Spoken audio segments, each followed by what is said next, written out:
Hello, I'm mixed it's the Rock Sultan, who is molten? Monkey lamps. Anyway, welcome to Underrated Albums. Now this album from a band from Los Angeles, California. They have a sound that any AC/DC fan could recognize. It's raw, dirty, mean, and just like AC/DC from the 70s. The singing sounds like Bon Scott. So I'm talking about the band Rhino Bucket, and I'm reviewing one of their albums. First it got good, then it got bad, and then it got ugly.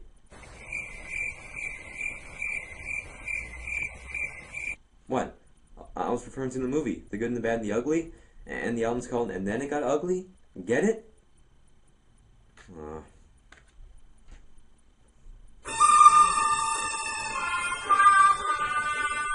And Then It Got Ugly was released in 2006, and came after their last album, Pain, which was released all the way in 1994. This album also features Brian Forsythe, originally from Kix, on lead guitar, who replaced Rhino Bucket's original guitarist, Greg Fields. This album also marks the return of the original drummer, Liam Jason, who was replaced by Simon Wright on their album Pain. And now let's go into the individual songs. And now for the first track called Welcome to Hell.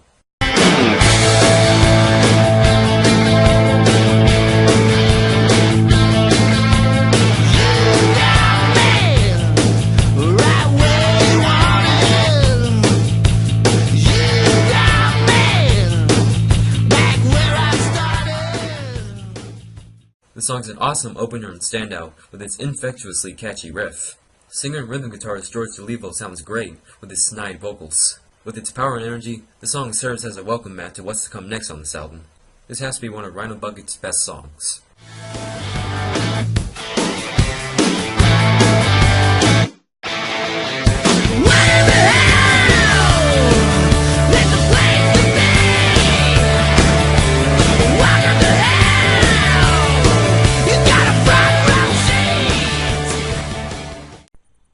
Yeah, welcome to hell. Ain't a bad place to be as a lot of people think it is. Well, we got many snacks. We got cookies, chips, and hey, one of our personal favorites. Surgeon snacks. Now for the second track called Dead and Well. This track, while not quite as energetic as Welcome to Hell, demonstrates more groove than the previous song. I like the riff to the song though.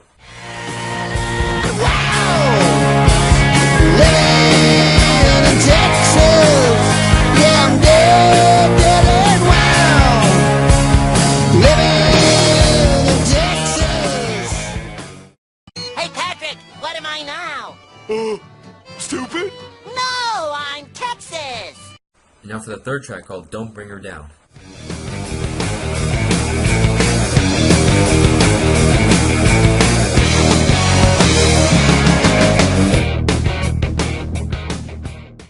This song's the shortest one on this album, but definitely kicks up the pace and aggression. Both Georg Dolivo and the guitar definitely sound just as aggressive as each other. The song's main riff kinda reminds me of another song of theirs called Mad Maggie, which is on Pain.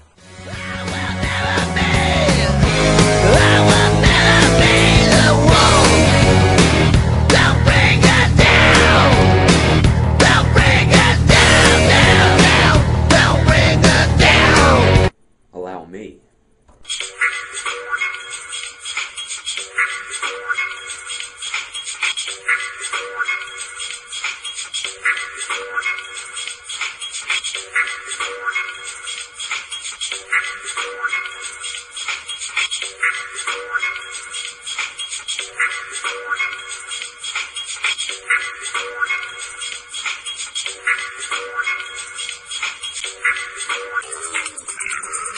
And now for the fourth track called Monkey Boy Highway.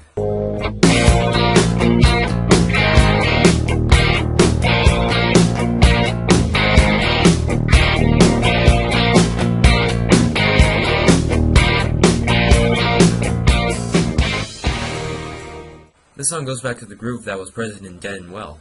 The song's main riff is like AC/DC's It's a Long Way to the Top if you want to rock and roll. This song even has both a piano and a harmonica. I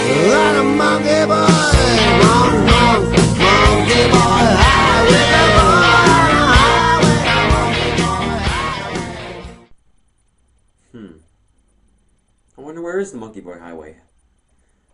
Let's see. Oh, I know where it is.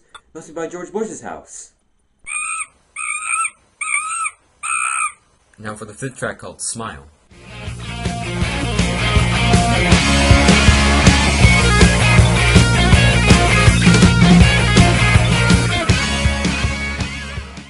this song once again kicks up the pace for this album. Even with the fast pace, the song is not as aggressive as Don't Bring Her Down.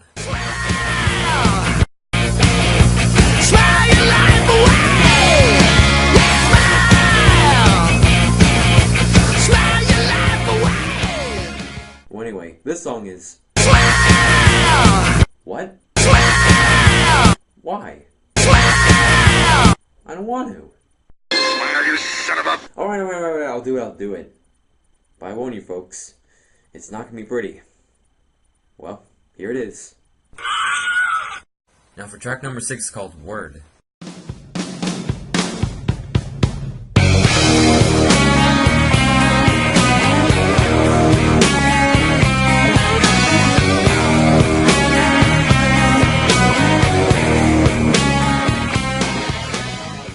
The song is certainly the most unique track on this album, where it has a haunting bluesy riff. It makes it seem like you're falling into a dream. At least that's how I feel when I listen to it. Also, you can feel the song's malevolence. You come around with your pretentious crap. You ask me what books I read. Man, you should be slapped. So, what books do you read? Don't make me slap you. Alright, jeez. And now for track number 7 called Hammer and Nail.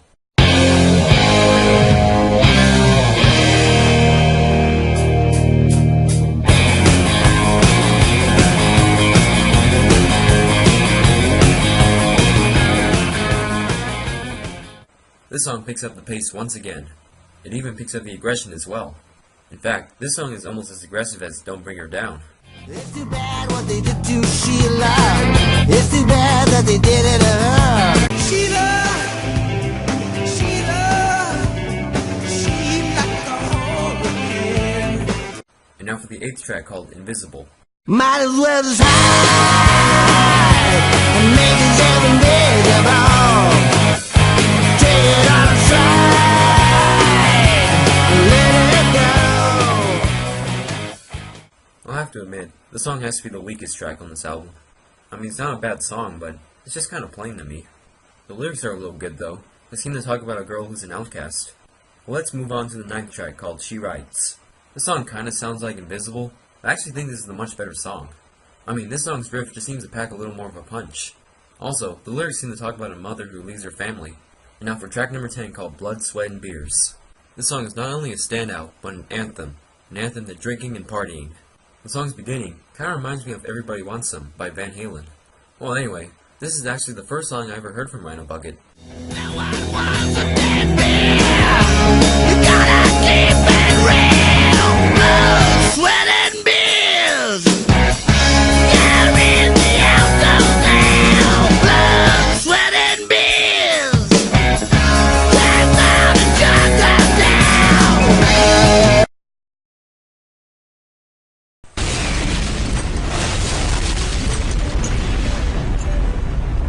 Now for the 11th and final track called I Was Told.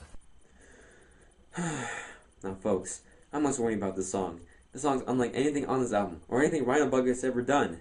It may shock Rhino Bucket fans, AC/DC fans, and all fans of that kind of rock to the point of paralysis. But listen, you must know before you hear the song about the horrible truth that this song has. Okay, give me a minute. Okay, I'll tell you now. This song, this very song, has an acoustic guitar.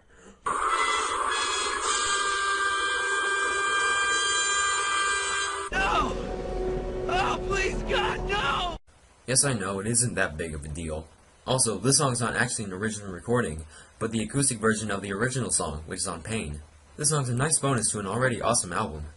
So yeah, that's the end of the album. So in conclusion, this is a totally underrated album. I mean, this really is an awesome album, with hard riffs and grooves that any rock fan could appreciate. Rhino Bucket pretty much captures the spirit of AC/DC on this album, as well as pretty much all their LPs. That shouldn't turn you off from this album though. I mean, Rhino Bucket still has their identity on it, and once again, this is a really rocking record. The only minor thing about this album though, is that the production could have been a little better. I mean, the riffs could have been louder on some songs. Besides that though, the riffs hit hard enough. Well, anyway, another reason why I think this album's so underrated is because this is actually supposed to be their comeback album. I mean, it's been a full 16 years since their last album was released before this one. I mean, it's just ridiculous. I mean, this album deserved a lot more attention than it did initially. I think the main reason why this album, along with their other albums, are so underrated is because Ride and Bug is just an underrated band. I mean, Ride and Bug has actually been around since 1988, and they're still touring now. They even released their newest studio album last year. I mean, it's just amazing, really. So that's the end of my review for this album. I hope you enjoyed it, and I'll see you next time.